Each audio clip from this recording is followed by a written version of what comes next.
Hello everyone, স্বাগতম সবাইকে নতুন একটা ভিডিওতে। গাইডল্যান্ডে জার্মানির পক্ষ থেকে আমি জাফর। আজকে আমাদের বিষয় হচ্ছে Verbstruktur। ঠিক আছে, Verbstruktur এখানে দুইটা শব্দ একসাথে আসছে। একটা শব্দ হচ্ছে ভার্ব আর একটা হচ্ছে স্ট্রাকচার, যেটাকে আমরা স্ট্রাকচার হিসাবে বলে থাকি। তো এইটা কেন আমরা পড়বো অথবা কেন আলোচনা করব, কারণ এই ভার্ব নিয়ে আমাদের সবসময় আলোচনা চলতেই থাকবে এবং এই ভার্ব কনজুগেট হবে। ঠিক আছে, ভার্ব কনজুগেশন নিয়ে কথা বলা হবে, মানে সাবজেক্টের সাথে মিল রেখে ভার্বের পরিবর্তন আসবে।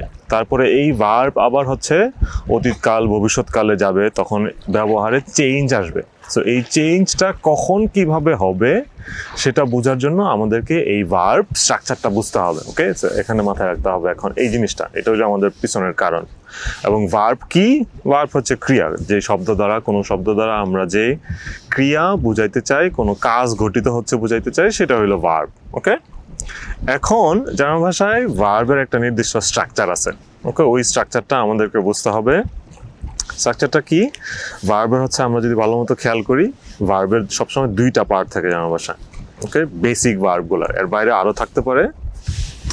মূল যে পার্টটা থাকে, আমরা যদি একটা ভার্বকে দেখি, এখন ধরেন আমরা উদাহরণ হিসাবে একটা ভার্ব নেব, lernen। ঠিক আছে, lernen হইলো শিখা অথবা পড়া। শিখা জেনারেল সেন্সে, পড়া হইলো লেজেন, এটা অন্য জিনিস।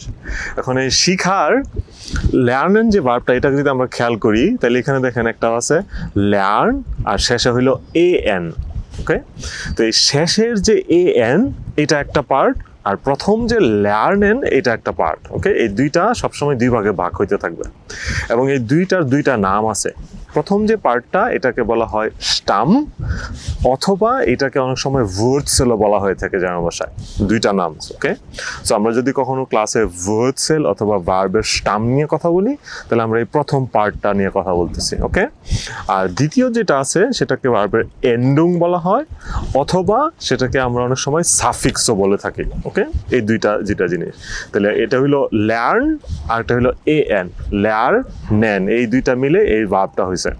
ওকে, সো যখন আমরা ভার্বগুলোকে পরে কনজুগেট করব, তখন এই যে সাফিক্সে যেটা আছে, এন্ডুংয়ে যেটা আছে, এটা বিভিন্নভাবে চেঞ্জ হবে, আবার হবেও না।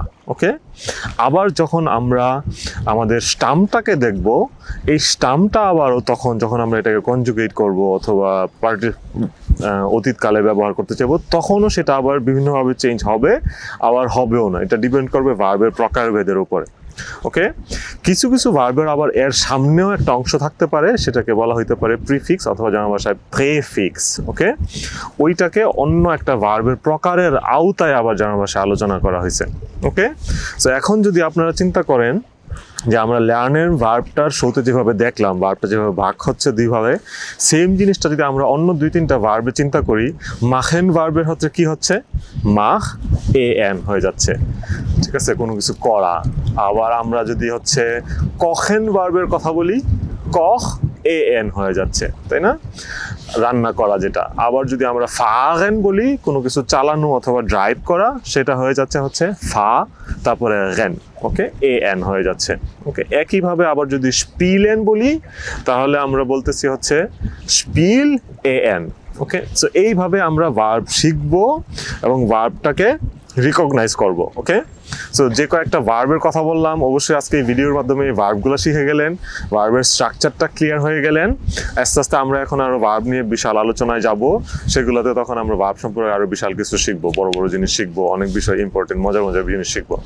আজকে এই পর্যন্তই, ধন্যবাদ সবাইকে, থ্যাংক ইউ, দেখা হবে নেক্সট ভিডিওতে। চিজ।